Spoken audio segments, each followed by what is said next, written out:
Bonjour tout le monde, ici Étienne Godin de Lutte Québec. Je suis nouvelliste et chroniqueur pour le site Lutte Québec. Aujourd'hui, j'ai le grand plaisir de recevoir en entrevue deux sommités dans le monde de la lutte québécoise et les deux auteurs du tout nouveau livre sur le géant ferré, la huitième merveille du monde, qui vient de paraître aux éditions Urtubise. On reçoit Pat Laprade et Bertrand Hébert. Bonjour les gars. Bonjour. Bonjour, bonjour. Ça me fait vraiment plaisir de vous recevoir aujourd'hui. Je vous remercie beaucoup d'avoir accepté mon entrevue. J'avais vraiment hâte à ce moment-là, à cette discussion-là avec vous. On n'a pas eu le choix. JF Kelly nous a tordu un bras. Non, non. Pas C'est pas vrai. Les gars, si je ne me trompe pas, cet ouvrage-là qui vient de paraître, c'est votre troisième collaboration en tant que co-auteur ensemble, après Mad Dogs, Midgets and Screwjobs et la biographie de Mad Dog Vachon. D'où vous est venue l'idée d'écrire ce livre-là sur André? Comment ça a commencé? C'est un livre qu'on avait dans nos futurs projets qu'on voulait travailler. Lorsqu'en 2018, 2017-2018, j'ai participé au documentaire du géant ferré, justement, sur HBO, qui a été traduit ici, là, entre autres, sur Canal D. À ce moment-là, suite à ma participation comme field producer, j'ai relancé, j'en ai reparlé avec Bertrand et on a relancé notre éditeur en anglais, ECW Press, si ça pouvait l'intéresser, vu que là, maintenant, on avait accès à des membres de la famille du géant. Moi, j'avais interviewé les frères du géant en France pour le documentaire. Puis il y avait d'autres contacts aussi, je m'étais fait avec le documentaire. Donc, on l'a relancé, ça l'intéressait. Et de là, on a commencé à travailler sur la version anglaise en premier. Et puis par la suite, Urtubise est entré dans le projet pour la version française. Intéressant. C'est d'ailleurs une question que j'allais vous poser qui m'intéresse, c'est comment ça s'est produit? D'une part, en premier, vous avez eu le mandat d'écrire un livre d'abord en anglais et ensuite Urtubise, les éditions Urtubise sont embarquées pour faire une version française. Est-ce que c'est ça? C'est un peu ça. En fait, nous, dès le départ, on veut toujours être publié dans les deux langues, surtout quand c'est un sujet qui touche le Québec comme ça, comme le géant ferré. Donc, on a fait des propositions avec les contacts qu'on avait dans le monde de l'édition pour tenter de trouver un partenaire pour ECW Press pour sortir une version française en simultané, en fait. Et c'est là que la COVID est venue jouer son mauvais tour dans nos projets. Et la version française là, nous arrive pas tout à fait 2 mois plus tard, le 10 juin prochain. Donc, on est bien content que la version française va maintenant réussir à sortir de ses boîtes et de ses entrepôts pour enfin rejoindre les tablettes et finalement les mains de nos lecteurs. Tant mieux, parce que je sais qu'il y avait un lancement pour la version française qui avait été prévu, puis justement, à cause de la COVID, tout a dû être annulé. Ça doit être décevant en tant qu'auteur quand ça se passe, une chose comme celle-là. C'est sûr que c'était pas ça qu'on avait prévu. Moi, la partie lancement, c'est une de mes parties préférées de la production d'un livre. Donc, on s'attendait à avoir un gros lancement médiatique avec plein de monde. Pour vrai, il y aurait eu 200 personnes à Cage au Sport, la place Versailles, si la COVID-19 n'était pas venue se mêler de ça. Mais bon, regarde, il n'y a rien qu'on puisse faire contre ça. Fait que, on est en train de travailler sur quelque chose là, pour un genre de lancement virtuel ou en tout cas lancement mi-lancement, mi-rencontre avec les auteurs. On est en train de plancher là-dessus avec Urtubise pour au moins être capable de partager nos anecdotes, nos histoires, de parler avec les gens, de répondre à des questions. Donc, on est en train de plancher là-dessus. Oh, merveilleux. Je vous le souhaite vraiment. Bertrand, est-ce que tu allais ajouter quelque chose? C'est ça. Au final, ça reste une situation tellement hors du commun que on peut juste se plier à la situation puis avancer. Puis comme Patrick le disait, on va trouver des solutions puis des alternatives pour pouvoir parler du livre puis faire comme la version anglaise, de venir changer les idées de tout le monde avec un sujet passionnant. Absolument. Avant qu'on rentre dans les détails du livre et le vif du sujet, une question, moi, qui m'intrigue parce que je travaille aussi dans le domaine de l'écriture, tout ça, c'est comment on écrit un livre à deux? comment on se répartit le travail côté logistique, organisation? Ça ne doit pas être évident du tout. Hein? On commence à avoir l'habitude. C'est pas troisième, c'est vrai. Technique, on se sépare le sujet généralement en deux, là, comme avec Maurice. C'est-à-dire on scinde la vie de la personne en deux. Wow. J'ai aucune idée pourquoi, mais t'as une photo un peu bizarre qui est apparue tout d'un coup. Ouais, ben, je te dirais que je peux pas t'expliquer, moi non plus. Un petit problème technique. Ça va-tu, mon oncle Bertrand, avec la technologie? Hey! La batterie était faible, puis après ça, ça a comme gelé l'écran. Pas de problème. Continue. Donc, je disais quoi? Tu disais qu'on était habitué, qu'on l'avait fait avec Maurice, puis qu'on scindait le projet en deux. Donc, c'est ça, on scinde le projet en deux. C'est un peu notre technique, c'est-à-dire on coupe la vie à peu près par le milieu, avec comme objectif que moi, je parte de ce milieu-là, plus ou moins, et Patrick part du début de la vie, et on se rejoint là. Puis moi, je termine, bien sûr, ma partie jusqu'au décès ou jusqu'à la fin et à la conclusion sur notre sujet. Après ça, on va retravailler chacune des parties de notre côté. On va les envoyer, on va retravailler. Dans le cas d'André, à la version anglaise, on a travaillé avec Tony Stabile comme pour nous aider à uniformiser notre anglais avec notre éditeur. Mais en français, comme on a fait notre traduction nous-mêmes, il était un peu avec la même technique par équipe. Là, je faisais les premiers passages en français. Patrick repassait pour la deuxième, pour la finition. Après ça, je continuais où ce qu'on était rendu parce que ce que les gens ne réalisent pas, là, c'est que avec notre objectif original de sortir tout ça en même temps, on corrigeait l'anglais et on traduisait en français en même temps. Quand on a eu fini de traduire, on a reçu une autre série de corrections en anglais. Quand on a fini avec la correction en anglais, là, c'est les corrections en français qui sont arrivées. Donc, on joue au ping-pong comme ça entre les deux versions sur la fin. Donc, ça a été quand même un défi nouveau et on a improvisé puis on a réussi, là, comme à l'habitude, là, même si ça implique parfois pour Patrick, comme il aime le faire, une nuit blanche ou une fin de stretch difficile là, pour compléter tout ça. J'étais un gars de dernière minute, Étienne. J'étais de même à l'école. Je suis encore comme ça aujourd'hui. J'étudiais le matin même pour un examen, puis je m'en sauvais. Donc, c'est un peu... J'ai gardé des mauvaises habitudes à ce niveau-là, mais pour vrai, on travaille sur nos forces. Tu sais, Bertrand, il a connu un petit peu plus les années 80 que moi parce que ça paraissait un peu tantôt. Il est un peu plus vieux que moi. Mais pour vrai, fait que lui, il a une bonne mémoire de ce qui s'est passé à partir de 1980. Moi, je suis un peu plus fort au niveau de la recherche.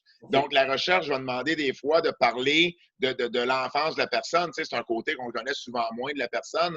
Donc, moi, je pars autant dans Maurice Vachon que le Géant Ferré. Je pars de la naissance, puis je rejoins Bertrand à la fin des années 70, puis lui part des années 80. Donc, comme ça, on sépare bien le travail, puis on travaille sur nos forces. Puis, ben, je te dirais, ça a été naturel, le split. Pour Maurice, on s'en était parlé, je me souviens. Pour le Géant, ça a comme été, ben, on va le faire comme Maurice. On avait déjà l'habitude. Ah, tant mieux. Donc, vous aviez déjà élaboré comme une technique de travail d'équipe que vous avez juste continué avec ce projet-là. Ça avait bien marché pour Maurice, qu'on s'est dit, on va reprendre la même technique, ouais. Puis quand on avait fait ce qui est devenu à la semaine prochaine, si Dieu le veut, en français, on s'était séparés chacun des personnages de cette histoire-là au fur et à mesure de nos forces et de nos connaissances. Donc, on a tranquillement appris à se dire, OK, ça c'est pour toi, ça c'est pour moi, tu peux checker ça, attends, vérifie ça. Mais bien sûr, on repasse en arrière chacun, on regarde qu'est-ce qui se passe, puis bon, c'est aussi ça qui fait la force au final de pouvoir coller le tout. Puis bon, dans les plus beaux compliments qu'on se fait dire, c'est que souvent, c'est difficile pour les gens, sans le savoir d'avance, de trouver exactement où la coupure entre un style ou l'autre. Dans le cas du Géant aussi, il y a eu beaucoup de choses là, qui se sont transférées entre ce que moi j'avais préparé pour la deuxième partie, qui sont devenues dans la première et vice-versa. Donc, là-dessus, on pense que c'est assez homogène pour tout le monde. On aurait vraiment de la difficulté si on parlait d'un lutteur qui n'avait pas lutté dans les années 80. Là, on serait un peu plus mélangé, mais à date, les sujets qu'on a, c'est des sujets qui nous permettent justement de maximiser nos forces. Merveilleux. Est-ce que c'est plus laborieux pour vous ou plus difficile le processus de recherche ou est-ce que c'est l'écriture vraiment en tant que telle? Dur à dire, c'est une bonne question. Ben, encore là, ça va avec nos forces. Ma force, c'est un peu plus la recherche. Fait que pour moi, c'est pas tellement plus. Moi, j'adore faire de la recherche. Là. Moi, tu peux me perdre des heures de temps sur des sites comme newspapers.com ou aux archives nationales. Moi, tu me perds pendant des heures, puis j'adore ça. Bertrand, c'est un peu moins son dada. Fait que Bertrand va y aller plus avec une recherche, puis ensuite, tout de suite, il va rentrer dans l'écriture. Donc, tu sais, je sais pas, pour moi, la recherche se fait tellement facilement que je te dirais que l'écriture est peut-être un peu plus, pas nécessairement ardue, mais tu sais, c'est un travail de plus. Bertrand, ben, je ne sais pas pour toi. Ben pour moi j'adore écrire, là, donc j'ai des idées qui me trottent dans la tête toujours. Et à ce niveau-là, moi, souvent, là, pour les années 80, j'ai des archives ici moi-même assez complètes de ces années-là parce que quand j'étais jeune, je gardais tout ce qui se disait dans les journaux sur la lutte professionnelle à Montréal et j'ai ramassé depuis aussi beaucoup de matériel. Donc, mon archive est juste à côté de moi. Comme c'était les années 80, il y avait beaucoup de choses en images, donc j'ai fait beaucoup de recherches de visionnement et de revisionnement et de recherche de perles un peu cachées qu'on pouvait trouver sur André. Mais bon, après ça, quand il y a le temps d'écrire, souvent, là, j'aime qu'on travaille avec quelque chose. C'est toujours plus facile de travailler avec des pages barbouillées que de travailler avec des pages blanches. Donc, une fois qu'on a au moins des pages puis quelque chose d'écrit, je trouve qu'à partir de là, ça va être tellement plus facile de savoir où on s'en va. C'est sûr, on va en couper, c'est sûr qu'on va en rajouter, mais au final, au moins, on a déjà un canevas pour travailler. Merveilleux, parce que c'est une œuvre colossale, comparable au personnage qu'il était. Un livre de 600 pages environ en français. C'est une grosse brique, là. Vous avez entrepris un travail de moine en voulant aussi déboulonner, je pense, le mythe derrière André, puis de départager le vrai du faux. Comment on fait ça, de départager le vrai du faux entre la légende urbaine puis les faits réels? Ben, écoute, on parle à des gens, on pose des questions, on fait un peu plus de recherche, tu sais, tout dépendamment des histoires qui étaient racontées. Il y a des histoires qu'on savait déjà qu'elles étaient fausses, puis on avait déjà une piste à savoir, bon, où regarder. Tu sais, par exemple, sa grandeur à 7 pieds 4, ben, on savait d'où ça venait.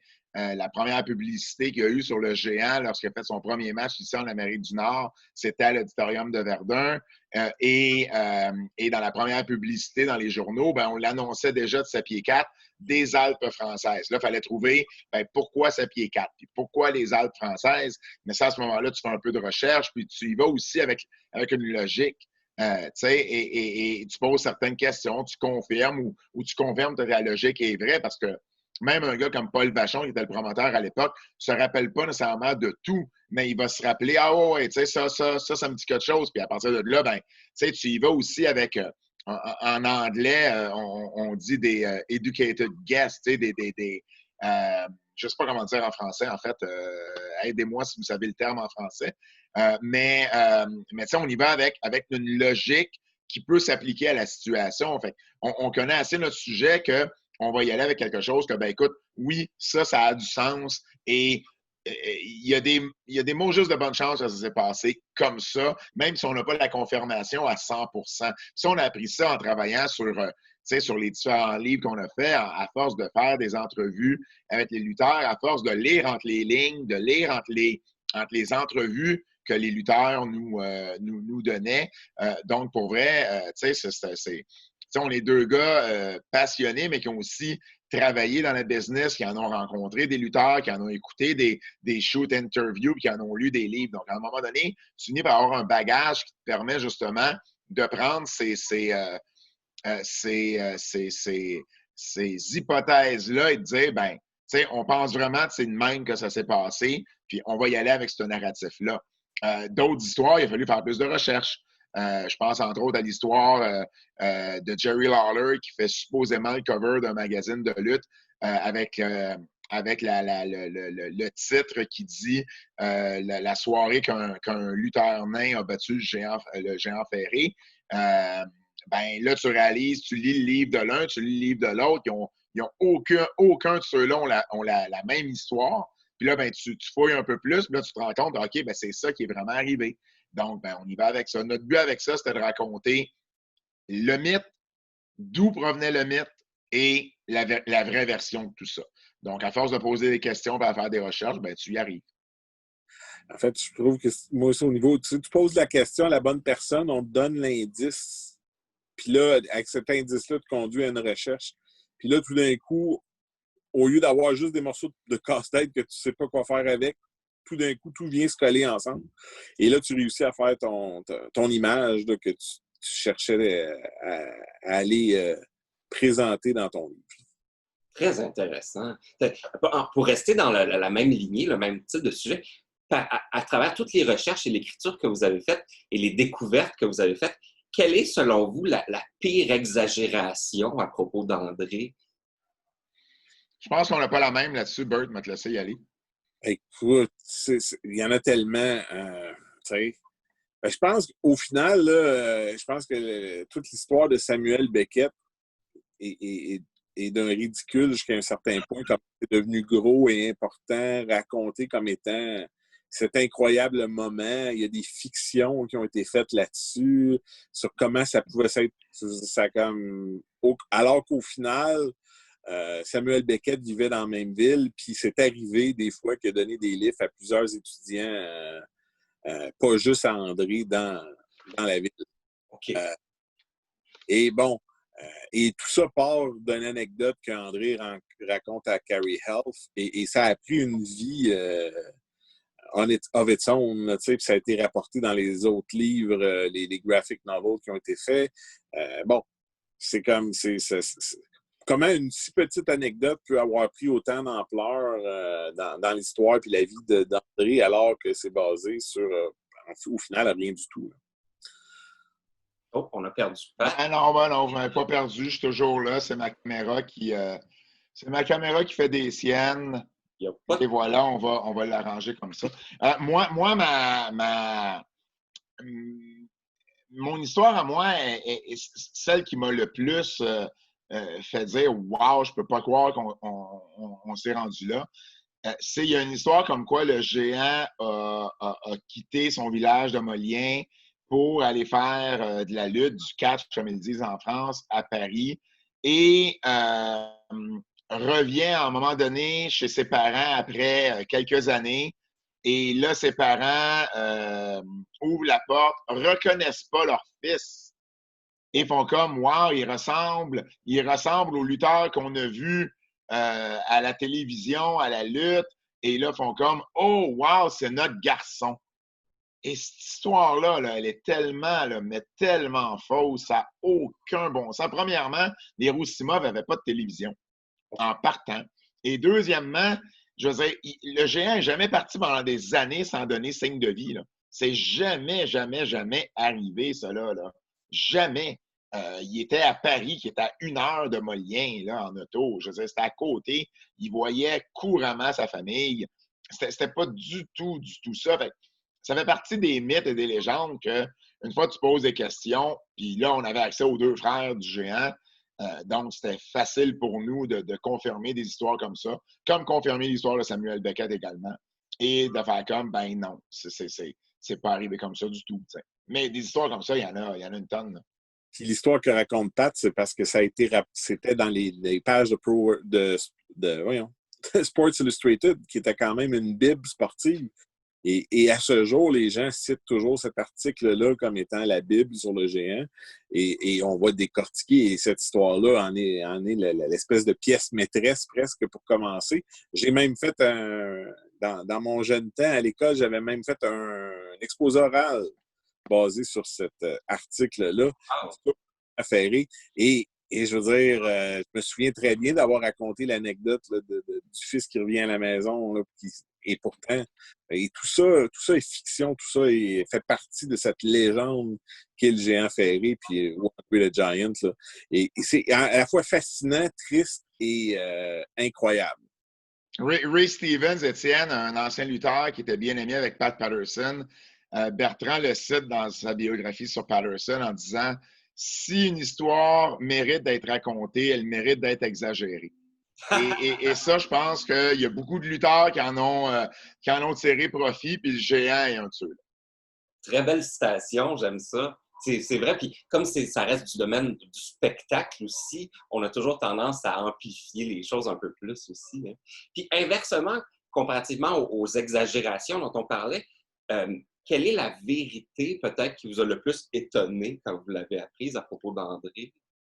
Moi, j'aimerais raconter une histoire et on va chercher un peu plus le côté personnel parce que un autre de nos buts, c'était de faire la différence entre André the Giant et André Roussimoff. Et il y a une histoire qui, pour moi, m'a vraiment fait ouvrir les yeux sur à quel point le géant, dans la vie de tous les jours, était un homme généreux. Et généreux de son temps, généreux de son argent. Et il y a beaucoup de personnes qui en ont témoigné. Moi, l'histoire que je préfère, c'est quand il était à Paris. Il s'entraînait pour la lutte, donc 1965 environ. Il ne faisait pas vraiment beaucoup d'argent. Travaillait toujours, avait toujours une petite jobine. Et une de ces jobines-là, c'était d'être doorman dans des bars parce que le centre névralgique de la lutte à Paris, c'était dans le quartier, je ne me trompe pas, ça s'appelle la Pigaille, qui est un peu le Red Light District, si tu veux, de Paris. Et il y a tous les établissements de vice possibles et imaginables. Et puis, le géant travaillait non seulement dans un bar, mais il était également un peu le protecteur des prostituées qui traînaient dans le coin, qui traînaient au bar et tout ça. Un peu leur garde du corps, si tu veux. Il s'arrangeait que rien de mal leur arrive. Et de temps en temps, le géant, il n'y avait pas de toit pour dormir. Donc, ça y arrivait même de dormir dans des stations de métro.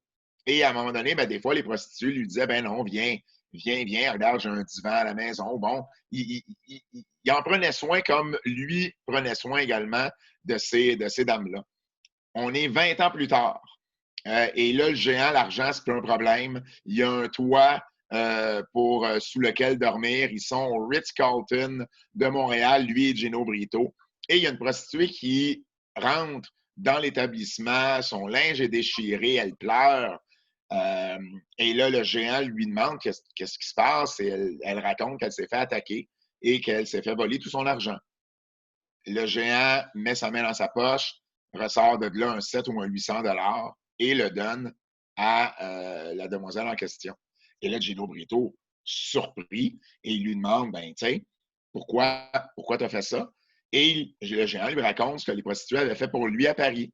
Et que lui, c'était une façon de redonner à ces filles-là. Et on s'entend, là, c'est pas du tout la même fille. On est 20 ans dans 2 villes, dans 2 continents différents. Mais pour moi, ça me démontre à quel point le géant était généreux, mais aussi loyal. Il a toujours été loyal et il s'est toujours souvenu d'où il venait. Et tous ceux qui l'ont aidé en cours de route, il a toujours été loyal à eux et il a toujours tenté de les aider quand c'était possible. Puis ça, pour moi, c'est un exemple qui frappe l'imaginaire parce que qui fait ça dans la vie? Qui fait ça, donner de l'argent à une prostituée sans avoir rien en retour et en même temps, juste parce qu'il y a 20 ans, des filles qui font le même métier l'avaient aidé. Je trouve que c'est une super belle histoire qui décrit très, très bien qui était le géant ferré, qui était en fait André Roussimoff. C'est touchant, c'est vraiment touchant, puis ça en dit beaucoup sur la personne qu'il était. Ouais. Et toi, Bertrand, de ton côté anecdote les plus... J'ai toujours été fasciné au fil du temps quand on a appris qu'est-ce qui se passait puis comment fonctionnait l'acromégalie un peu avec le Big Show, etc. Comment on pouvait avoir une opération puis que ça pouvait permettre justement là, de contrôler cette anomalie-là en enlevant la tumeur qui pèse sur l'hypophyse. Donc, je me suis toujours demandé, peut-être qu'à l'époque d'André, c'était pas quelque chose qui était possible. Et c'est pour ça qu'il n'y a jamais eu d'intervention de ce côté-là. Et j'ai été très surpris au fil des recherches de voir qu'effectivement, non seulement c'était disponible, mais c'était quelque chose qui était faisable depuis bien des années. Et que, en plus, il y a rien qui indique qu'André aurait perdu quoi que ce soit au moment de l'opération. C'est-à-dire que ce qui est acquis par le gigantisme, qui est une des symptômes, c'est uniquement, il n'y a pas de perte de masse, il n'y a pas de perte de grandeur, Mais par contre, le gain à long terme sur sa qualité de vie aurait tout changé si André aurait pris cette décision-là, s'il aurait été conseillé dans cette direction-là, de faire enlever la tumeur qui pesait sur l'hypophyse. Et ça m'a grandement surpris parce que j'ai toujours été sous l'impression, moi, comme amateur, qu'André ne devait pas avoir accès à cette opération. Et qu'il y avait accès, mais qu'il a décidé de ne pas le faire de peur. Parce que Dieu l'avait créé ainsi, puis parce qu'il savait que c'était ça qui avait fait de lui un géant, puis qu'il ne voulait pas sortir de la route pour prendre le temps que ça aurait pris pour en récupérer. Ça m'a grandement ébranlé. Et c'est quand même un fil tout au long de notre biographie. Cette espèce d'échange qu'André fait entre la gloire, la fortune, les bonnes bouffes, la grande vie, le prestige d'être le lutteur le plus populaire et le plus connu de la planète et une fin de vie qui va en se dégradant physiquement. Ça paraît dans son attitude. Il passe du bon vivant, du gars que tout le monde aime, puis au gars qui veut plus parler à personne au niveau des fans ou la façon qu'il réagit un peu partout à chaque fois qu'il est rencontré. Donc, ça m'a marqué beaucoup parce que c'est pas la réponse que je m'attendais de voir ou de trouver. Si je peux ajouter sur ce que Bertrand parle, quelqu'un récemment m'a demandé si tu avais une question, puis désolé si c'était une de tes questions, mais quelqu'un m'a demandé récemment si tu avais une question, un sujet à parler avec le géant, si vous aviez eu la chance de l'interviewer, ça serait quoi? Puis clairement, c'est là-dessus. C'est là-dessus que j'aurais voulu en savoir plus, parce que moi aussi, ça me rentre pas dans la tête que quelqu'un peut choisir entre vivre un 15, un 10, un 20 ans de plus en meilleure santé et avoir la fin que le géant a connue. Je voudrais en savoir plus. C'est bien beau de dire Dieu m'a fait comme ça ou j'ai peur de perdre les avantages, les atouts du G, mais en même temps, comment ça lui a été expliqué? C'est une opération au cerveau, là, une opération là, pour régler l'acromégalie. C'est sûr, ça fait peur, mais comment ça lui a expliqué? Il le sait au Japon en 1970, ça lui a été expliqué en japonais avec un traducteur. Est-ce que c'est un traducteur en anglais ou en français? On sait que le géant n'a jamais vraiment maîtrisé la langue anglaise, même s'il a fini par être capable de tout comprendre puis de la parler. Mais en 70, c'était pas encore le cas. En 1981, quand le docteur Yet veut pour sa cheville, il lui en parle de ça et malgré ça, il choisit de ne pas avoir recours à l'opération. Mais comment ça lui a été présenté tout ça? Écoute, j'aurais 1 million de questions à lui demander en lien avec cette situation-là parce que pour moi, c'est peut-être de tout le livre, là, c'est peut-être la seule chose qui, pour moi, reste un peu une inconnue. Même si on y va avec les réponses que le géant a données, j'ai encore beaucoup de misère à croire que c'était aussi simple que « Ah, ben, Dieu m'a fait comme ça, puis je veux pas changer. » Donc, j'ai toujours cru, puis je l'ai souvent dit à Bert dans le processus, c'est clair que ça n'a pas dû lui être présenté de la bonne façon. Il a dû en manquer des bouts, il a dû pas comprendre exactement ce qu'on lui proposait, puis ben écoute, c'est le résultat qu'on connaît, mais j'aurais des questions là-dessus. C'est fascinant parce que ce que vous dites, ça rejoint exactement ce que je pensais avant de commencer à lire votre livre. D'ailleurs, j'avais toujours eu l'impression que la science n'était pas assez avancée à l'époque et que la médecine ne permettait pas cette opération-là dans son temps. T'sais. Ah ben non, même si je ne me trompe pas, Bert, tu me corrigeras, mais l'intervention chirurgicale, elle a été inventée à Paris ou en tout cas en France. La première fois qu'on a fait ces opérations-là, c'était en France, donc c'était disponible. Donc, c'était réellement un choix de sa part, mais est-ce que c'est parce qu'il a été mal conseillé, mal informé? C'est ça qu'on saura peut-être jamais. C'est ça qu'on saura peut-être jamais, oui. C'est dommage, mais en même temps, je veux dire, André est un personnage plus grand que nature. Est-ce qu'il y a des moments dans votre processus d'écriture où vous avez vous-même, ça vous a ramené à votre enfance, vous vous êtes senti comme un fan, vous vous êtes senti émerveillé un peu par ce que vous appreniez sur lui? Est-ce que c'est difficile de trancher entre l'auteur puis l'amateur de lutte passionné? Non, ça, ben, il n'y en a pas, mais moi, l'amateur de lutte passionné, il veut tout savoir. Là. Moi, quand je lis un livre de lutte, j'en ai jamais assez. Puis, tu viens me chercher qu'un livre de lutte, si tu es capable d'aller me montrer quelque chose que moi, je savais pas ou un angle que j'avais pas vu, quelque chose de totalement différent. Et avec le géant, c'est beaucoup de facettes comme ça là, qu'on rencontre tout au long de notre processus. Donc, ça me ramenait souvent à mes souvenirs, là, c'est certain, mais c'est tous des beaux souvenirs.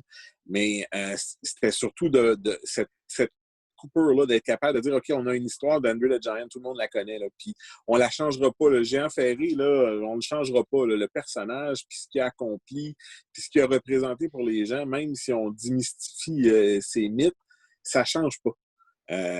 Pour moi, le géant ferré, il fait 7 pieds 4, puis c'est tout. André Roussimoff, il fait 7 pieds probablement, ou dans ces eaux-là. Mais ça fait partie de ce qui est intéressant de lire quand on lit un ouvrage comme ça sur un monde caché, un monde où la réalité et la fiction deviennent un, où la fiction devient plus forte que la réalité.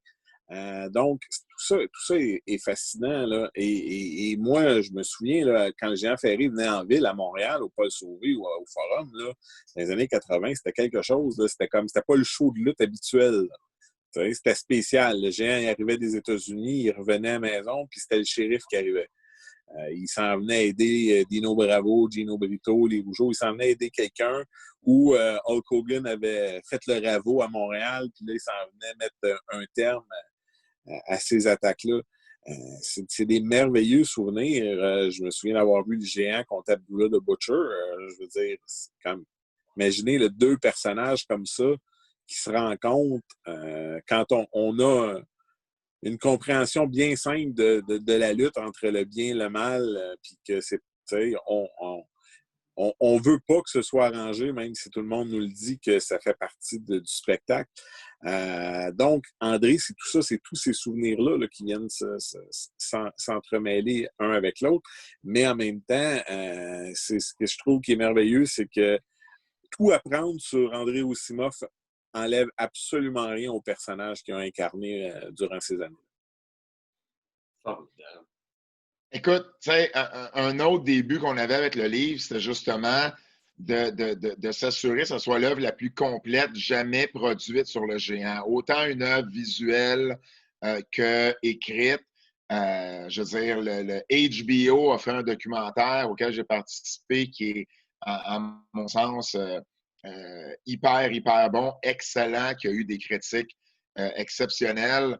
Mais il y a une limite à ce que tu peux raconter dans un documentaire de 86 minutes. Je comprends. Nous, on avait... Comme un ouvrage de 600 pages, bien sûr. Exactement. Nous, on avait cette liberté-là d'aller encore plus dans le détail et d'arriver avec un angle nouveau, comme Bertrand dit. Puis, pour moi, un exemple concret de ça, par exemple, c'est parce que, tu sais, la personne qui ne connaît pas beaucoup le géant va apprendre un paquet d'affaires sur lui. C'est pas de lui qu'on était inquiet, mais des personnes comme moi et Bertrand qui avons lu, recherché sur la lutte depuis des années et des années, bien, c'est plus dur pour des personnes comme nous d'en apprendre qu'on lit un ouvrage, mais il fallait quand même essayer d'aller chercher des éléments nouveaux dans ce qu'on écrivait dans les parties les plus connues du géant. La partie en France, encore là, c'était facile. Elle n'a jamais vraiment été recherchée à fond. Donc, on arrive avec un paquet de nouvelles informations. Mais quand arrive WWF de 84 à 90, ben là, c'est la partie dont tout le monde se souvient ou tout le monde qui a vécu cette époque-là. Puis c'est la partie qui est disponible sur le WWE Network, des trucs comme ça. Et un exemple, par exemple, c'est dans la plupart des ouvrages faits sur André, c'est comme si sa carrière se termine après WrestleMania 3. Okay. C'est souvent le pic, c'est souvent le sommet de l'histoire. Il passe le flambeau à Hulk Hogan qui devient cette nouvelle superstar. Puis là, ben, le géant, tranquillement, prend sa retraite dans les années qui suivent, puis meurt pas longtemps après. Mais dans les faits, il y a beaucoup plus que ça. WrestleMania 3, c'est pas pour moi, c'est pas la fin du géant, c'est le début d'une période qui a été très, très, très lucrative pour la WWE et qui va aussi un peu shaper, si tu veux, là, le futur de la WWE parce que après WrestleMania 3, le premier pay-per-view, ça a été Survivor Series 87, le premier autre pay-per-view WrestleMania. Survivor Series 87, la finale, c'est équipe Hogan contre équipe Andre the Giant. Royal Rumble 88, le tout premier à Hamilton, c'était ce que les gens voulaient voir, c'était pas le Royal Rumble qui connaissait pas encore le concept, c'était la signature du contrat entre Hogan et le géant pour le match du 5 février 88 à Indianapolis, à Main Event, la première fois que la lutte, elle est en heure de grande écoute à 8 heures un vendredi soir à NBC. C'était diffusé ici sur les ondes de Télémétropole, Canal 10, TVA pour les plus jeunes. Et ça a fait des cotes d'écoute records. C'est quoi, Burke? 32, 33 millions de personnes qui ont écouté le match?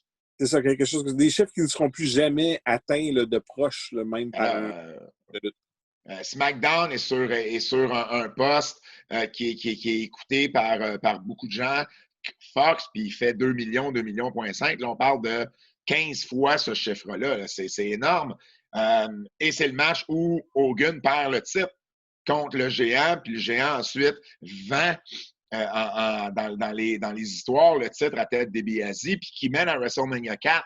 Et le seul combat qui est d'intérêt à WrestleMania 4, parce que c'est un tournoi, donc on n'a pas encore la finale, ben c'est le géant contre Hogan. C'était annoncé pour la deuxième ronde. Après ce combat-là, qu'est-ce qui arrive? SummerSlam 88, le tout premier SummerSlam. Et c'est Hogan avec Randy Savage, les Mega Powers, contre les Mega Bucks, qui sont Ted DiBiase et André. Fait que si tu regardes, quand on parle souvent du Big Four des pay-per-views de la WWE, WrestleMania, Survivor Series, le Rumble et SummerSlam, ben, ces quatre-là ont été bâtis avec la rivalité du géant contre Hogan. Donc, ça devient, à mon sens, la rivalité la plus importante de l'histoire de la compagnie. Elle en tire encore des bénéfices aujourd'hui. Et ça, c'est un volet qui n'avait jamais été amené de cette façon-là. Peu importe le livre, peu importe le projet qui avait été fait sur le géant.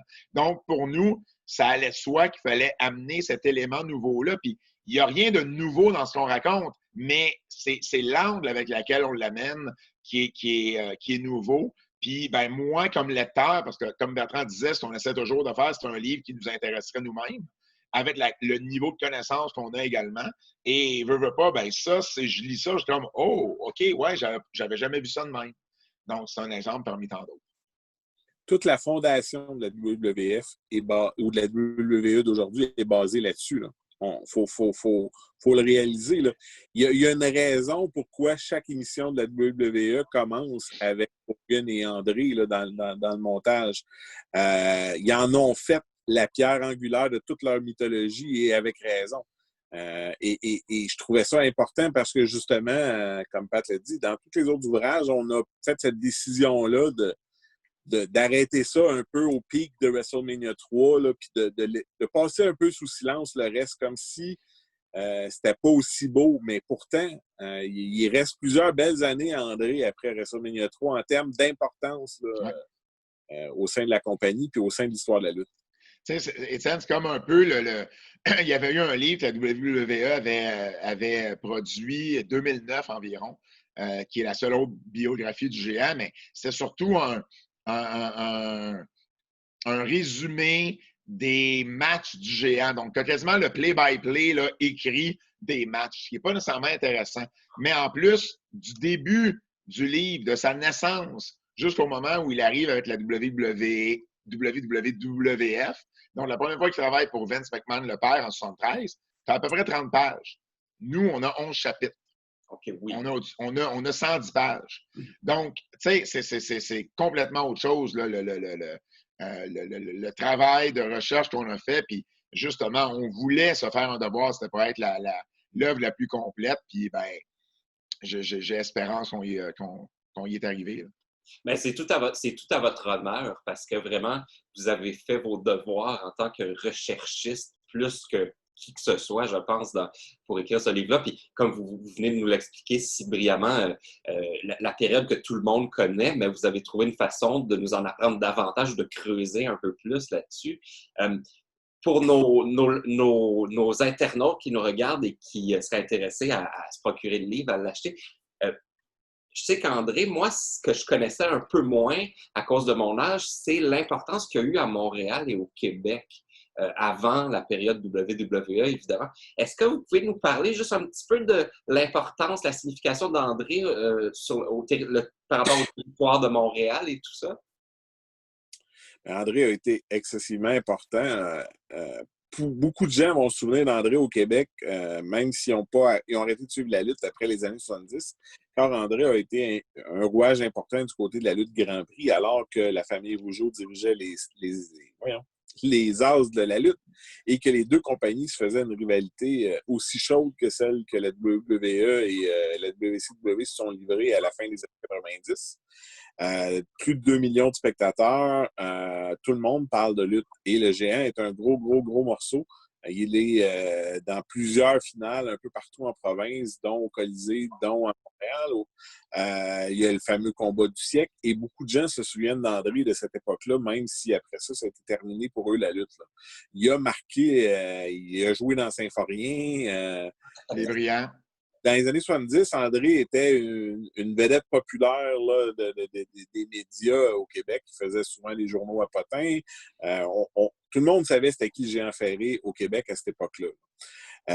Après ça, dans les années 80, André va aussi devenir un partenaire dans l'Office alors que la lutte va connaître un renouveau à Montréal. Puis il va être là quelques années comme partenaire avec Gino Brito. Là. Et par conséquent, être la plus grande attraction là, qui venait à Montréal, va avoir le premier sold-out de Varoussac avec Hulk Hogan, et ainsi de suite. Là. Donc, localement, le géant a toujours été à son deuxième chez-soi à Montréal et a été rapidement adopté comme tout Français. Aujourd'hui, on envoie nos Français, nos Québécois en France devenaient des vedettes. À cette époque-là, on a eu Édouard Carpentier, puis après, c'était le Géant Ferré qui sont arrivés de France, qui sont venus ici devenir des stars. À ce niveau-là, le Géant revêt une importance. Là, il est aussi québécois qu'un Français peut l'être. C'est bien.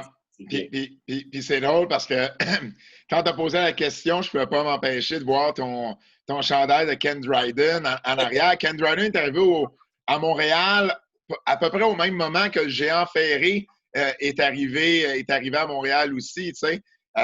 Donc, c'est une histoire qui est là, mais c'est une histoire qui devrait être beaucoup plus connue qu'elle l'est justement parce que je veux dire, c'est fou quand tu penses la vedette internationale qu'il est devenue et de penser que son tout premier match, le 1er juin 1971, c'était dans un aréna de 4000 personnes à Verdun, sur l'île de Montréal. Tu sais, donc, à quelque part, la carrière qu'il a eue, c'était important pour nous de mentionner qu'elle avait débuté ici, mais c'est important aussi de mentionner que tout ce qui avait été inventé ou créé ici et qui a été popularisé par la suite avec New York, avec les McMahon et tout ça, parce que ça aussi, c'est une histoire qui a été souvent très, très mal racontée.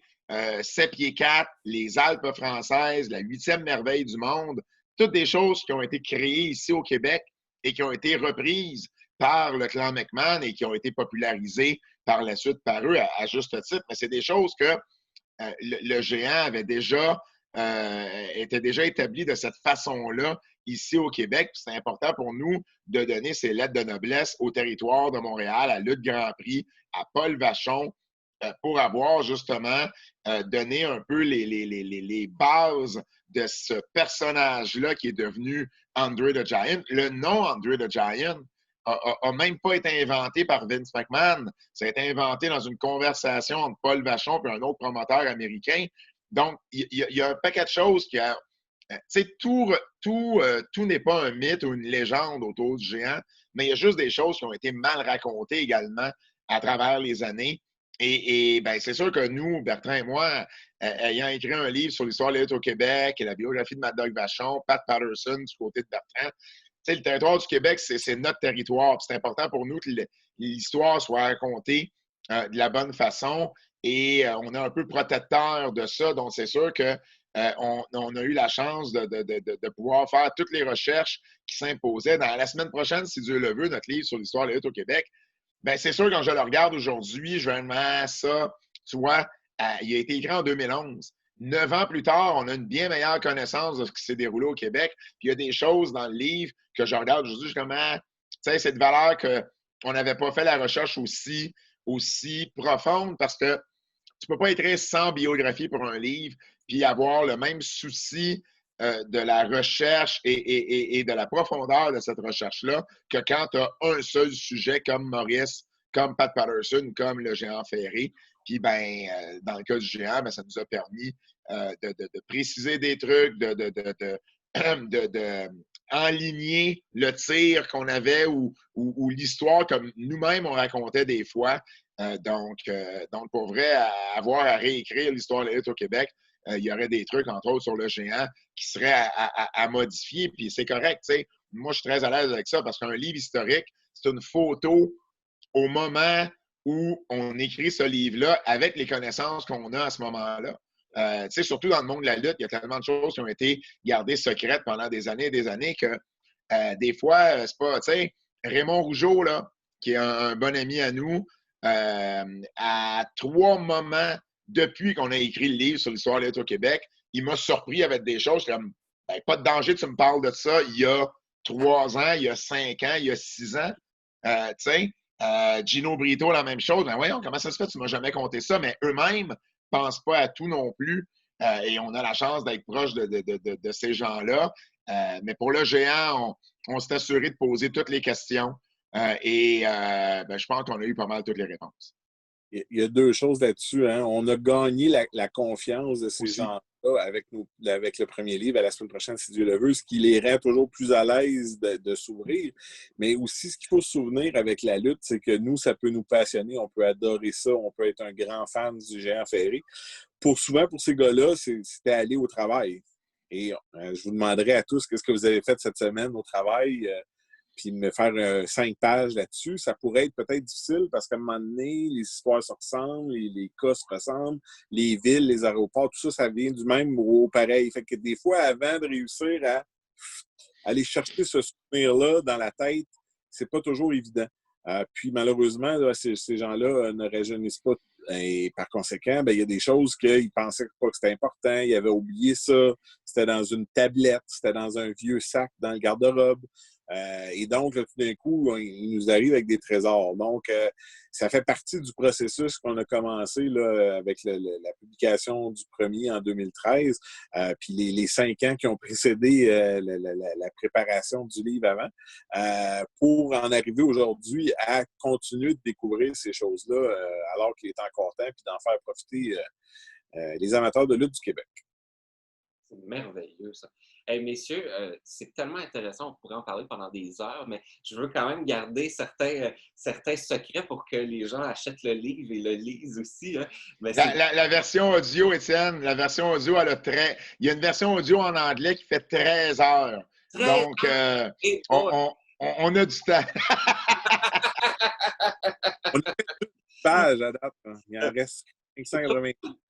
Une chose qui m'intéresse d'apprendre un peu aussi, c'est vous êtes reconnus tous les deux comme étant des historiens de la lutte, des spécialistes ou des sommités de la lutte au Québec. Mais en tant qu'auteur, en tant qu'historien, c'est quoi votre cheminement personnel un petit peu? Comment vous en êtes arrivé là? De l'enfant qui était un grand amateur de lutte à aujourd'hui quelqu'un qui écrit des livres et qui est spécialiste du domaine. Comment ça s'est construit? Écoute, moi j'ai un bac en communication à la base. Je me destinais à une carrière de journaliste originalement. La vie étant ce qu'elle est, j'ai fait des détours, je suis rencontré autrement et ailleurs. Mais j'ai toujours été un passionné d'écriture. Donc, à ce niveau-là, j'ai fait de la création. Je me suis impliqué beaucoup au niveau de la lutte québécoise dans les années 90. Les années 2000 aussi, Bertrand. Oui, mais mettons plus dans les années 90. Mais les années 2000, j'étais là quand même. Un paquet d'autres projets. Mais bon, j'ai toujours été quelqu'un de créatif au sein du monde de la lutte professionnelle. Et bon, j'ai parlé de mes archives. j'ai toujours été un peu archiviste à mes heures. Je voulais garder tout ça, là, moi, toutes ces cartes-là, ces résultats. C'était les entrevues qui étaient publiées dans les journaux, les revues de lutte de Linda Boucher. C'est toutes des choses que j'avais et que j'avais accès facile. Donc, quand Pat a eu besoin d'un remplaçant pour venir se joindre à son projet originalement, un ami commun, on se connaissait, moi et Pat, mais un ami commun a dit à Pat, tu devrais parler à Bert ou quelque chose comme ça, je paraphrase, hein, mais à partir de là, moi, j'avais vu, là, la mémoire est bonne, c'était sur un forum de groupe que j'avais vu Pat, premièrement, parler de son livre sur l'histoire de la lutte au Québec. Et c'était un projet que je trouvais fort intriguant. Donc, à partir de là, je veux dire, je pense pas avoir tergiversé très longtemps quand Pat m'a demandé si ça m'intéressait de participer à tout ça. Ça semblait une progression logique de mon amour pour la lutte. Puis, on ne devient pas une sommité parce qu'on décide qu'on veut en devenir une. C'est plutôt une question de... Moi, je veux dire, j'échangeais des cassettes de lutte pour voir de la lutte du Japon, de l'Europe, du Mexique, de partout aux États-Unis parce que j'en avais jamais assez de juste regarder la WWF ici. Tout ce que je pouvais lire, quand j'ai découvert les newsletters, traverser de l'autre côté du rideau, à un moment donné, j'étais abonné à 4 ou 5 newsletters différents. Il y avait là-dedans plusieurs entrevues avec des lutteurs. J'en apprenais jamais assez. Ensuite, ça a été des shoot interviews. Donc, on a continué. C'était les cassettes vidéo à l'époque, mais là, les gars racontaient leurs histoires pour vrai en vidéo. Donc, moi, j'ai jamais arrêté. Encore aujourd'hui, chaque semaine, je lis religieusement l'Observer de Dave Meltzer pour juste rester à jour sur ce qui se passe dans le monde de la lutte, m'assurer que s'il y a un gars qui est sur la ligne montée à quelque part dans un territoire, que je sais c'est qui, puis que je vais m'arranger pour voir son match. Pour moi, c'est naturel. Là. Puis bon, j'avais fait le calcul. Là, il y a bien longtemps que j'ai dépassé les 10 000 heures consacrées à la lutte. Là. Qui supposément, quand tu as travaillé 10 000 heures et plus sur quelque chose, tu es devenu un expert.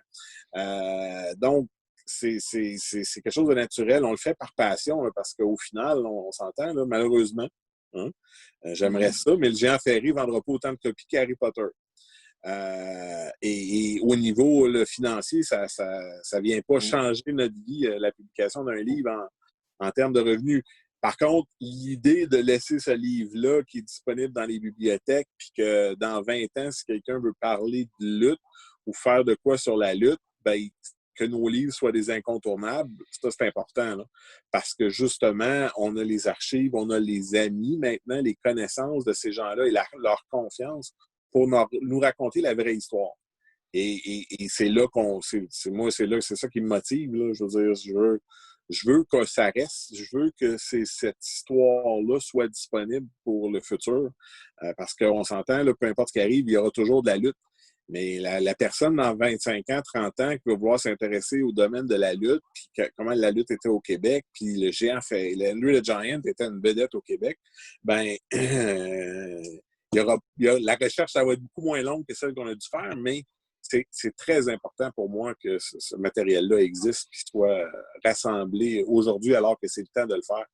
Parce qu'on a accès à la mémoire collective là, des lutteurs qui ont connu André puis qui ont fait la gloire du territoire à Montréal. Si tu veux faire de l'argent avec l'écriture, Étienne, tu te fais ami avec Marie-Lou et tu sors un livre de cuisine. Tu fais pas un livre, tu fais pas un livre sur le géant ferré, ça je te le dis. Moi, mon cheminement est différent, puis en même temps, à certains moments, un peu semblable à celui de Bertrand. Moi, jeune, je voulais devenir journaliste sportif. C'est tout ce que je parlais quand j'étais petit. Et malheureusement, bon, j'ai été peut-être un peu mal conseillé arrivé à mes études post-secondaires. Et bon, finalement, c'est jamais arrivé. J'étais fan de lutte depuis que j'avais 6 ans. Mon père m'a emmené à mon premier gala de lutte au Centre Paul Sauvé à cet âge-là. J'ai continué à écouter ça à la télé les dimanches matins et j'ai toujours continué. Mais contrairement à Bertrand, moi, je suis resté Mark très longtemps. Là. Moi, en 97, Bret Hart, Shawn Michaels, là, Montreal Screwjob, j'étais là. Je savais même pas que Bret Hart s'en allait avant qu'il fasse WCW avec son doigt. Là. Burt, lui, lisait déjà des newsletters là, à ce moment-là. Moi, je couvrais le show pour Pro Wrestling Illustrated.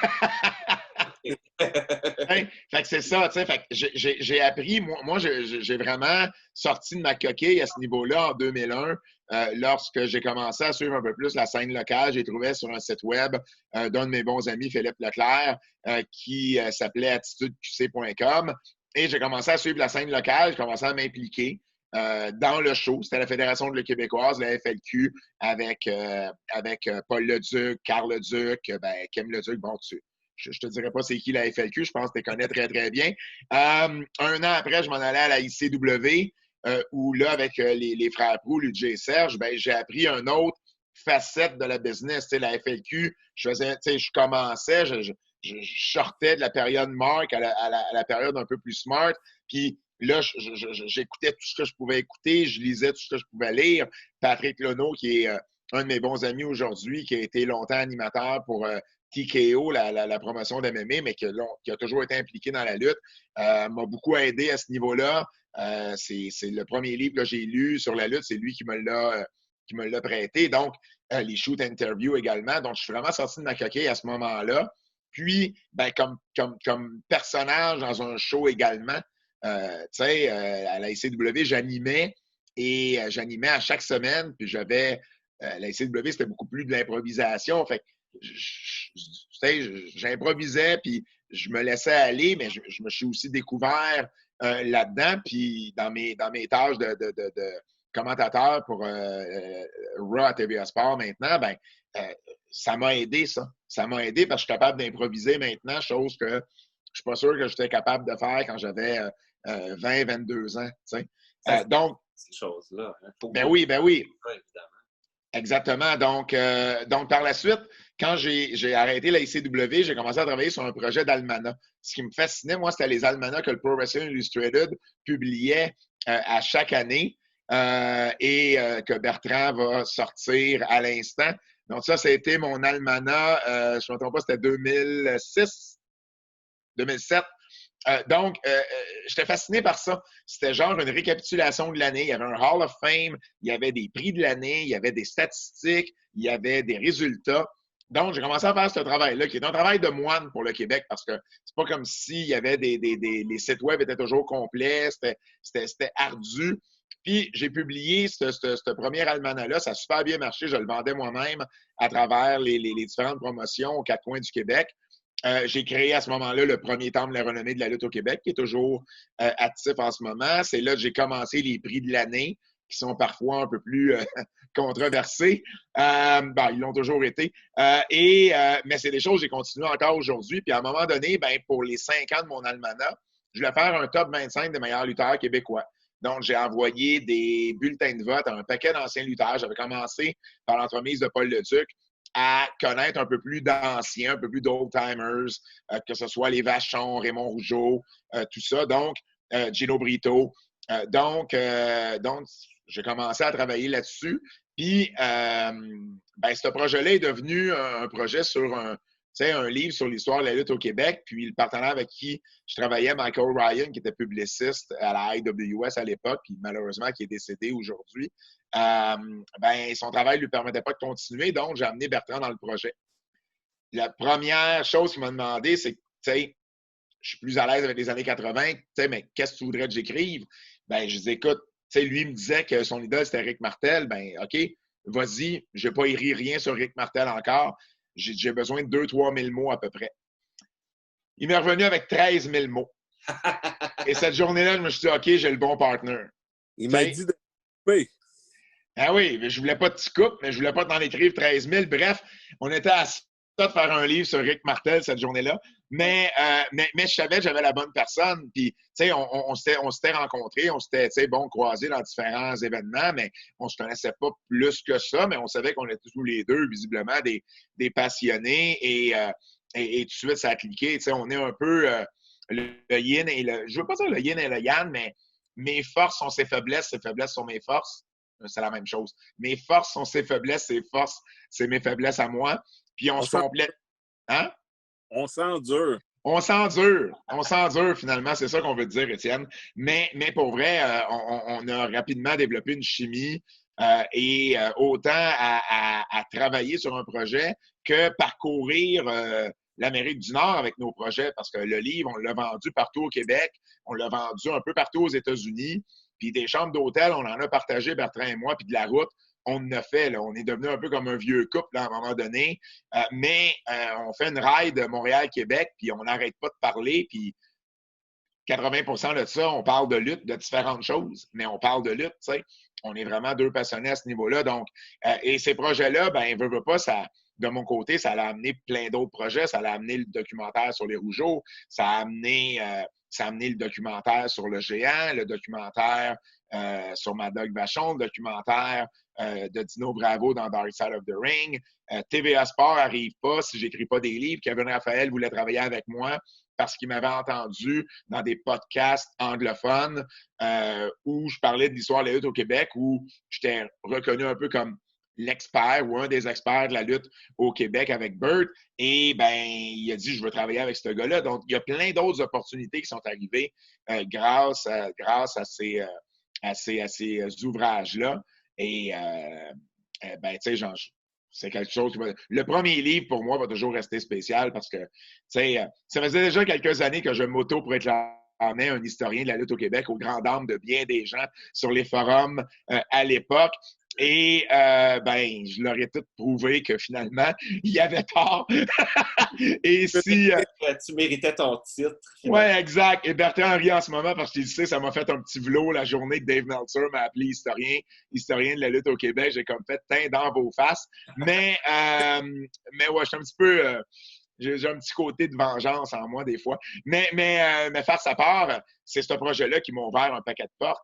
Et, ben, tu sais, j'aurais pas pu avoir un meilleur partner que Bertrand, puis ça demeure un livre que j'aimerais revisiter aujourd'hui parce que l'histoire, on la connaît mieux, l'histoire a changé. Kevin Owens n'existait pas quand on a sorti ce livre-là. Kevin Steen n'existait pas, Kevin Owens. Donc, tu sais, j'aimerais ça le revisiter un jour, mais ça demeure pour moi un projet qui est très spécial. Je me souviens de la première engueulade sur le forum de lutte quand tu étais prénommé historien, puis que c'est ça. La fois que quelqu'un t'a appelé historien, j'ai trouvé ça aussi drôle que toi, probablement.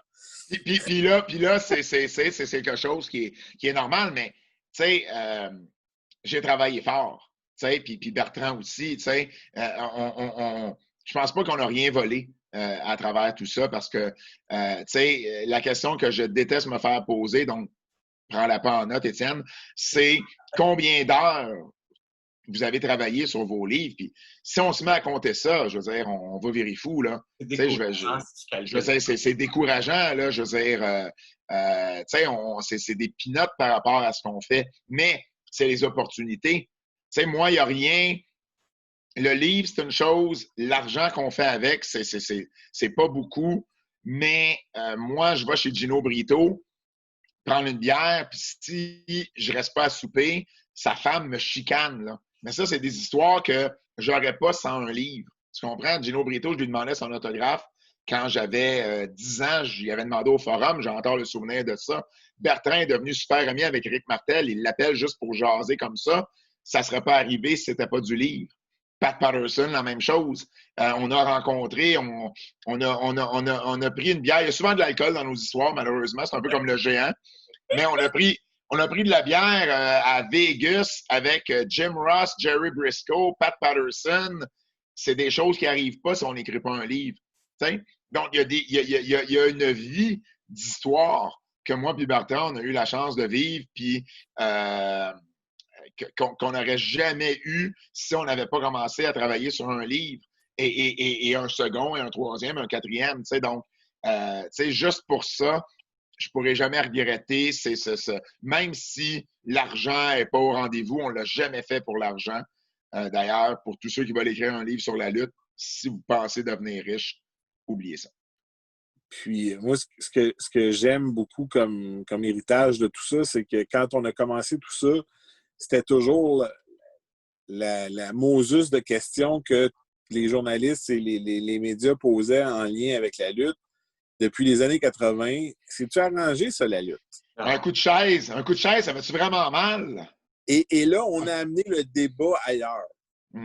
Moi ça, je trouve ça important. Là on veut parler de spectacle, on veut parler d'argent, combien ça vaut un champion universel à la WWE, l'impact que ça a, le travail qu'il y a eu en arrière de ça pour y arriver, pas le fait que quelqu'un a décidé qu'il deviendrait champion universel, puis d'en faire 22 minutes à savoir si c'est legit ou pas, c'est pas ça la question. On se pose pas cette question-là quand quelqu'un vient faire la promotion de son film, mais c'est la même chose pour la lutte. C'est un divertissement comme un autre et ça a une valeur comme un autre. Puis on est enfin passé à d'autres types de questions par rapport à si c'est-tu arrangé ou si c'est pas arrangé. Et ça, je trouve ça merveilleux parce qu'il faut, à quelque part, que les gens suivent le programme. Là. Quand on faisait les premiers éditeurs, là, ça existe encore, la lutte. C'était pas cette affaire-là qui était arrangée dans le temps. Là. On se battait contre ça avec le premier manuscrit. Là. C'était là que le débat était là, dans la tête des gens. Là. C'était une grosse bataille là, pour nous autres, là, parce qu'on l'a vu là, de passer de ce que c'était à ce moment-là puis de ce que c'est devenu aujourd'hui. Ça a tellement évolué. Mais c'est pas pour rien que le premier livre, il n'a pas été publié en français au départ, il a été publié en anglais parce que tous les éditeurs au Québec, incluant Urtubise à l'époque, wink wink, nous avait dit, il n'y a pas d'argent à faire avec ça, un livre sur l'histoire de la lutte au Québec, ça fait trop longtemps que la lutte est morte. Et il a fallu cogner à la porte des CW Press, qui était une maison d'édition à Toronto, qui avait déjà fait beaucoup de livres sur la lutte, puis qui en a fait encore plus depuis. Ben là, à ce moment-là, eux autres ont dit non, ça nous intéresse.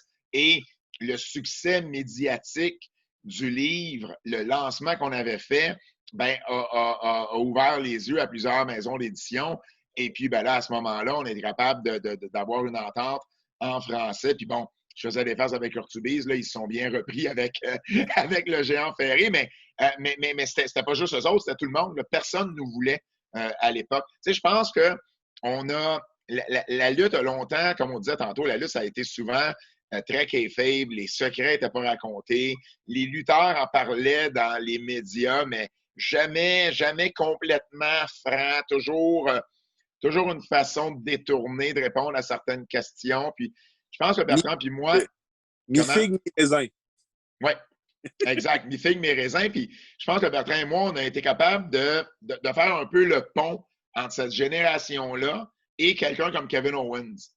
Comme Kevin, quand il a commencé à la WWE, puis il a commencé à faire des médias ici au Québec, Kevin avait une approche qui n'était pas celle des old-timers. Il n'était pas une approche de garder les gens dans les secrets, puis de parler en gimmick, puis d'être kayfabe. Il arrivait, puis il sait bien s'exprimer, Kevin. Donc, il s'ouvrait, puis il disait la vérité, ni plus ni moins. Exactement, mais je pense qu'on a servi, Bertrand et moi, un peu de pont entre ces deux générations-là, puis d'essayer de faire réaliser aux vétérans que c'était correct en 2013, en 2015, de parler de la lutte pour ce que c'est vraiment. Qu'il n'y a pas personne qui vous en veut pour ça. Puis il n'y a pas personne qui vous en veut d'avoir protégé les secrets pendant aussi longtemps.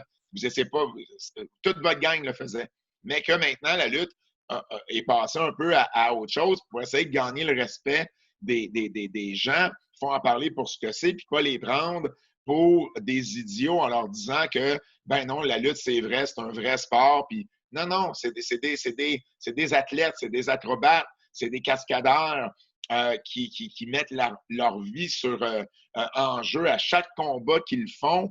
Et il faut peut-être des qualités pour réussir dans ce milieu-là, beaucoup plus que juste dire, ah ben là, il y a quelqu'un qui décide que tu es champion. Non. Il y a quelqu'un qui décide que Brad Pitt a le premier rôle dans un film. Mais pourquoi Brad Pitt? Pourquoi pas un autre? Mais c'est la même chose à la lutte. Il faut peut-être des qualités pour ça. Et c'est important de les expliquer pour justement qu'il y ait encore plus de reconnaissance envers ces athlètes-là, puis envers ces acteurs-là. Et ben, tu sais, je pense que Bertrand et moi, on a essayé de vulgariser la lutte professionnelle. On a commencé à faire des entrevues et on a toujours gardé ce même thinking-là, cette même façon de faire-là. Et puis là, ben, Kevin a pris la relève. Puis quand Kevin fait des entrevues, ben, tu sais, moi, j'écoute Kevin, puis tu sais, c'est exactement ce que je voudrais qu'il réponde, tu sais, puis c'est exactement ce que j'aurais voulu que d'anciens lutteurs répondent aussi à l'époque, mais ils viennent d'une autre génération, puis il faut respecter ça, tu sais. Mais en bout de ligne, Si on a été capable de contribuer à l'avancement, ou je ne veux pas dire l'avancement, c'est peut-être un peu trop prétentieux. Peut-être l'évolution des mentalités, on pourrait dire. Oui, c'est peut-être plus juste. Ben, tant mieux. Tu sais, s'il y a juste 2 personnes qui comprennent mieux la lutte aujourd'hui à cause d'une entrevue qu'on a fait, ben, on aura réussi une partie de notre pari. Merveilleux, ça.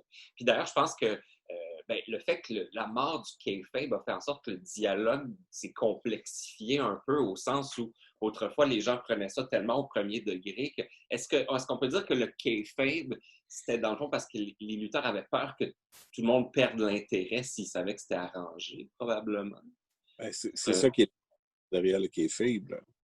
C'était la peur que si tout le monde sait que c'est un spectacle et que c'est pas le plus fort au monde, vraiment, que plus personne ne va venir. T'sais. Puis je me souviens d'avoir lu à certaines époques The industry cannot survive if the truth is known. Puis, mais en même temps, nos recherches démontrent qu'à toutes les époques, il y a eu des whistleblowers, là, Oui.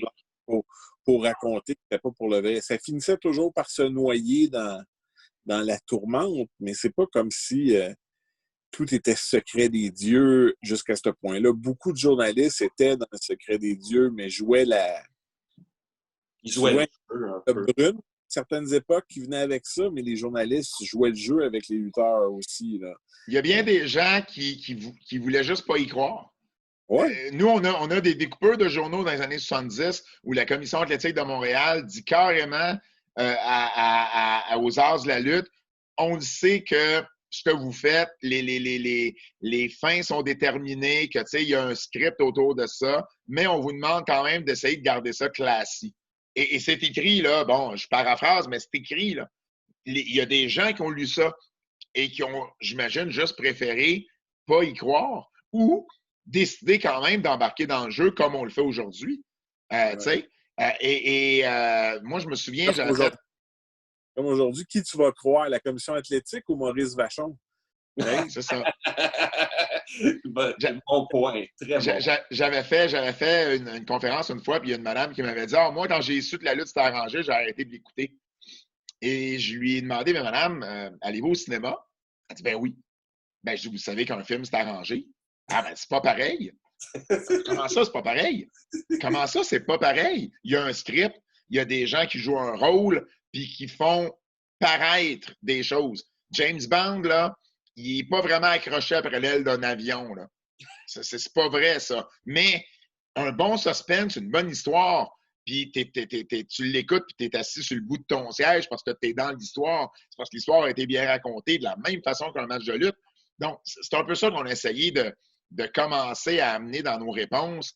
Puis, je pense jusqu'à une certaine mesure, des fois, on se faisait un malin plaisir de faire sentir certains intervieweurs mal dans leurs questions en leur répondant que, ben voyons, c'est tellement une évidence même qu'est-ce que vous demandez là, mais on trouvait une façon de l'expliquer pour, tu sais, vulgariser la chose, puis que la personne, tu sais, parce que comme, ben oui, OK, t'as raison, je voyais pas ça de même, ou, ah ouais, OK, regarde, tu sais, c'est ça. Fait que nous, ça a été important, tu sais, on voulait pas rentrer dans cette game-là de kayfabe. Nos livres étaient les premiers au Québec à vraiment lever le voile ou en tout cas de façon aussi complète, de lever le voile sur un paquet d'histoires et un paquet de choses qui s'étaient passées dans l'histoire de la lutte au Québec. T'sais. Donc, pour nous, c'était... Puis, les anciens ont tous embarqué là-dedans. Là. À aucun moment, Gino Brito, Raymond Rougeau, Paul Leduc, Rick Martel nous ont dit « Ah ouais, les gars, là, je trouve que vous brisez un peu trop le kayfabe puis vous racontez des affaires qu'on n'aurait jamais qui ont eu ce discours-là parce qu'ils ont vu qu'on prenait le sujet avec sérieux. Parce que c'est pas parce que tu racontes la vraie histoire que tu peux pas en parler avec sérieux puis tu peux pas mettre, en termes de lutte, tu peux pas mettre over les lutteurs. Donc, vous aviez aucunement l'intention de ridiculiser la chose parce au que contraire. vous avouez que c'est arrangé. C'était pas sur la démarche du tout. Hein. C'était la crainte de beaucoup. Là. Françoise Valois, la fille de Frank, quand on a voulu l'interviewer, C'était ça, sa question. Puis c'était la question de beaucoup. Est-ce que vous allez prendre ça au sérieux? Est-ce que vous allez rire de la lutte? Et c'était ça la crainte beaucoup, là. Vous allez rire de nous autres parce que c'était arrangé. Et c'est ça, parce que pour eux autres, c'était aussi important, puis c'était des artistes. Pour eux, leur body of work, qu'on appelle en anglais, c'est important, là. Et de voir que non seulement, c'est ça, on l'a traité comme étant important, puis on l'a présenté de manière réelle, mais aussi qu'on a amené ce débat-là ailleurs, qu'on arrête de le remettre sur le nez, cette espèce de kayfabe-là, puis pourquoi, puis c'est arrangé. Arrêtons de parler de ça. C'est comme, on a traversé ça, là. Puis au Québec, on était longtemps en arrière des Américains, puis du Canada anglais là-dessus, puis du reste du monde, à revenir toujours à la charge là-dessus. On est ailleurs. Et c'est merveilleux qu'on soit ailleurs parce que on peut donner ses lettres de noblesse à ce sport-là, puis à son histoire, puis à tous ces gars-là. Là. Puis le Géant Ferré, c'est peut-être un des plus connus à l'échelle planétaire, mais ils sont combien de Québécois là, à avoir gagné leur vie un peu partout dans le monde, là? Du Japon à l'Europe, en passant par le Mexique, puis un peu partout dans les 50 États américains. N'importe quelle autre discipline, ces gars-là, leur histoire serait fascinante. Là. On n'a qu'à penser à Robert Lepage. Là. Tout le monde trouve fascinant là, qu'il soit une vedette à l'extérieur de son pays, mais ces gars-là ont tous été des vedettes à l'extérieur du Canada dans des personnages des fois complètement de Russes ou qui font pas de sens, mais pourtant, oui. Et ça, c'est important de célébrer ces gens-là parce que malheureusement, là, ils nous quittent tous, là, un par derrière l'autre. Là. Et ça, on s'en sort pas. Et je trouve que d'avoir traversé cette ligne-là, là, c'est beaucoup. Là, parce qu'on le voit dans les questions, puis pas juste quand nous, on est en entrevue, mais quand Kevin Owens est en entrevue, on a d'autres choses. On va ailleurs. On traverse cette mentalité-là, puis ça, c'est le fun. Et c'est drôle que tu mentionnes Robert Lepage, parce que Robert Lepage, c'est également un très bon exemple d'un homme de théâtre qui, lui, embarque à 100% dans la lutte. Là. Parce qu'il y a beaucoup de gens de théâtre qui snobent un peu la lutte. Ah, la lutte, c'est du bas de gamme, c'est du sous-sol d'église. Mais lui voit très, très bien les corrélations entre le théâtre et la lutte, parce que, comme le dit si bien Paul Leduc, la lutte, c'est du théâtre extrême. Et c'est du théâtre sportif. Et c'est drôle que tu mentionnes Robert Lepage parce que, avec justement sa salle à Québec, le diamant qui permet justement des shows de lutte dans sa programmation, c'est venu changer un peu, je pense, l'œil ou la mentalité de certaines personnes de dire, écoute, si Robert Lepage trouve la lutte cool, peut-être que, c'est moi qui devrais aussi trouver ça cool.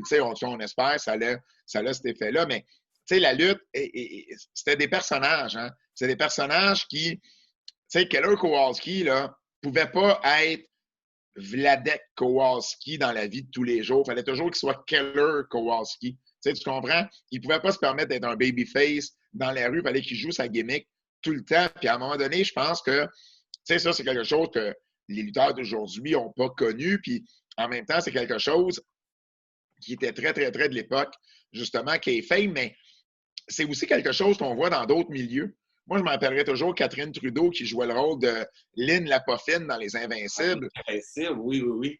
Et elle a raconté en entrevue qu'à un moment donné, elle marchait sur la rue, puis il y a une madame qui lui a vraiment, là, qui l'a interpellée, l'a insulté, puis elle faisait plus la différence entre le personnage et l'actrice. Et ça, le monde de la lutte l'a vécu pendant des années et des années et des années. Encore aujourd'hui, jusqu'à une petite certaine limite, mais c'est quelque chose que les lutteurs, les lutteuses avaient là, à vivre. Puis c'est un peu ça qu'ils pensaient que s'ils perdaient ce côté-là, que les gens ne faisaient plus la différence entre la réalité et la fiction, que la business au complet tomberait. Mais pourtant, ça n'a pas empêché Catherine Trudeau d'avoir une super belle carrière, puis ça n'a pas empêché Les Invincibles d'être un succès à la télévision, parce que tu savais que tu avais Patrice Robitaille, puis tu avais Pierre-François Legendre, qui jouait des personnages. Tout le monde le sait. Mais quand tu te laisses... Moi, Patrice Robitaille, là, tous ses rôles qu'il joue à télé, j'ai l'impression que c'est le genre de gars que je voudrais passer une soirée à prendre une bière avec lui. Mais c'est des personnages qui jouent. Tu comprends? Dans la vraie vie, je ne sais pas comment il est. Mais le personnage me fait dire, hey, j'aimerais ça, parce que ça veut dire qu'il joue bien son rôle. Puis le lutteur, c'est la même chose. Tu veux que le lutteur, tu y crois, tu veux qu'il soit crédible dans son personnage. Mais dans la vie de tous les jours, c'est une autre chose. T'sais. Donc, à quelque part, je pense que les mentalités doivent changer et ont changé, mais je pense qu'on peut en faire encore plus. Il y a encore du chemin à faire. Je pense que. Ben, tu parles de. Je pense, autrefois, c'est une anecdote que mon père me racontait, mais à l'époque du téléroman Les belles histoires des pays d'en haut, oui. Les gens envoyaient par la poste de la bouffe à Donalda parce qu'elle faisait tellement pitié, puis des choses comme ça. Séraphin, c'est un des plus gros heels de l'histoire du Québec, là. Je veux dire, tu sais. C'est lui puis celle qui battait Aurore dans Aurore l'enfant martyr, c'était des heels. En termes de lutte, c'était ça. C'était des personnages de méchants, mais on y croyait tellement que, hey, la petite Aurore, là, on voulait-tu l'aider? C'était la même chose. Ben, c'est merveilleux. Je pense que maintenant qu'on a levé le voile sur ce qui se passe en coulisses à la lutte, ça permet de faire une corrélation beaucoup plus entre, comme tu dis si bien, entre le théâtre, entre la télévision, la fiction, puis l'univers de la lutte. Puis la lutte, Étienne, dans tout ça, là, c'est un théâtre qui est complètement unique. Il n'y a rien qui ressemble à la lutte. C'est un peu de tout. Tu as de l'improvisation, tu as du théâtre, tu as un peu à cause de la télévision, tu as un peu le côté sitcom, le côté cinématographique. C'est très interactif. On le voit depuis qu'il y a des shows sans fans, l'importance de l'interactivité avec la foule. Et ça, tu ne retrouves pas ça ailleurs. Là. Va à Broadway là, ou va au TNM, puis à un moment donné, lève-toi dans la salle, puis commence à gueuler après le méchant dans l'histoire, puis tu as deux messieurs avec des gants qui vont te sortir de là assez vite. À la lutte, au pire, allez, tu vas en faire embarquer ta section, puis c'est tout l'aréna qui va se mettre à chanter des cris contre la personne. C'est encouragé, c'est ça qu'on veut. Donc, c'est quelque chose qui est tellement unique mais il y a aussi le côté athlétique qu'il ne faut pas oublier, je pense, qui peut être un aspect très... je pense pour le futur, moi, je crois personnellement que le côté athlétique de la lutte, c'est quelque chose qu'il faut encore plus pousser. À cause de mes fonctions avec TVA Sport, j'ai eu l'opportunité de parler à des comédiennes, entre autres, ou des actrices dans des événements qui, quand je me présentais, on se parlait, et ils me disaient, moi, la lutte, j'écoute pas ça, mais j'ai déjà été voir de la lucha libre au Mexique. Puis elle a dit, j'ai adoré ça. Adoré ça. Mais on s'entend, la lucha libre, là, au Mexique, qu'est-ce qui va t'attirer? C'est pas les promos. C'est pas c'est le côté athlétique. C'est ce qui est très, très, très différent. Le côté athlétique, le côté acrobatique de la lutte. Et c'est ce qu'elle me disait, ces comédiennes-là. Mais tu ne verrais jamais écouter WrestleMania, là. Tu comprends? Mais je pense que c'est un côté qu'il faut encore plus développer.